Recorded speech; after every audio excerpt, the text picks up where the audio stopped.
In the run-up to the start of the Second World War, air forces across the world were not just building up their respective strengths, they were exploring new concepts and designs that they hoped would give them the edge when the war broke out. And the twin-engine heavy fighter attacker was one of the ideas that just about everyone was interested in. These offered the prospects of being able to carry far heavier armament than their single-engine brethren, along with greater fuel loads and respectable enough payloads to enable them to match many light bombers of their day. Suffice to say, the range of aircraft that got into service, or indeed were just subject to serious study, ranges across the good, the bad and the ugly. But of all of these designs, one was truly innovative. Not for its expected role or performance, which mirrored that of its contemporaries, but for the fact that it was originally planned to use a previously unused idea, providing it with a revolutionary power plant. The Hungarian Varga RMI-1 XH, intended to be the world's first turboprop powered aircraft. Now, Hungary doesn't spring to mind as a powerhouse of aeronautical innovation, but in the years running up to World War II, they did have an aero industry that was building indigenous designs. They also had one Grigory Jendrasic, apologies for bad pronunciation no doubt, a rather talented engine designer who in 1937 built an experimental gas turbine engine. With the success of this, Jendrasic started work on a larger version, the CS1, intended to be the world's first turboprop engine for aircraft use. For those who don't know, a turboprop is essentially a jet turbine, but whereas a jet engine achieves its thrust by shooting out superheated gas straight out the back as exhaust, a turboprop uses that energy to turn a propeller to provide its propulsive power. Benefits of this is that a turboprop is much more fuel efficient than a jet engine, as well as, theoretically, simpler to build.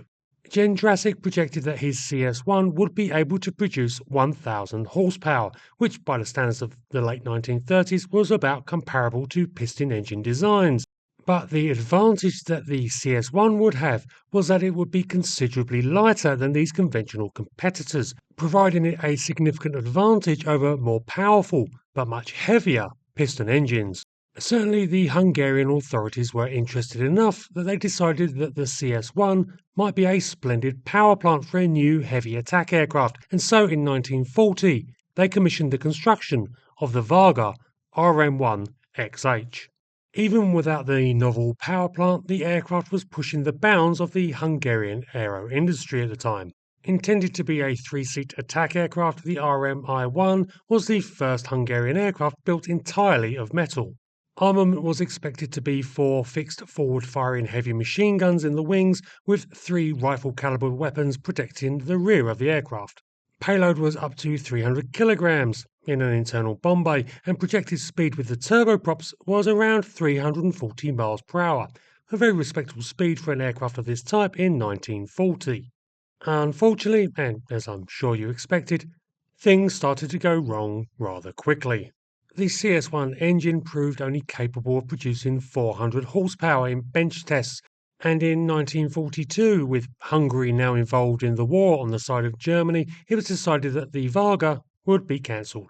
Instead, a license for the Messerschmitt Me-210 aircraft and its associated Daimler-Benz DB605 engine would be acquired for use by the Royal Hungarian Air Force. Unfortunately for the Hungarians, the Me-210 turned out to be a bit of a lemon, acquiring a dreadful initial reputation with the Luftwaffe testing units and needing substantial redesign work before it could be got into service. So in 1943 they once again decided to look back at the Varga, and with the single prototype languishing partly completed, they decided to try it out fitted with DB605 piston engines they were now making. This presented fresh problems, as the Daimler-Benz was about 50% more powerful than the originally intended CS1s, but also considerably heavier and with a very different centre of gravity.